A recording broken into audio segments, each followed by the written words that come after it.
Hello dear student, দেখো এখানে কী দেওয়া আছে, -1/4 ডিভাইড 1/8, ফাইন্ড দ্য ভ্যালু, অর্থাৎ এর মান কত হবে। তাহলে দেখো এখানে আমরা কি করব, আমরা ইকুয়াল টু লিখতে পারি -1/4।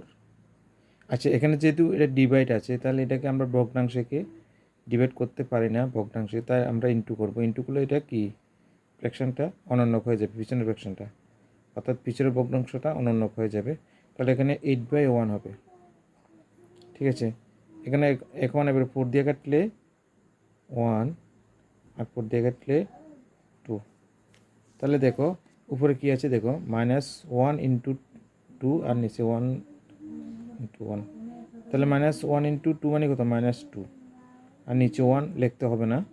সুতরাং এটার আনসার হলো -2, এটাই অ্যান্সার। এই অঙ্কগুলো কিন্তু পরীক্ষায় অনেকবার আসে।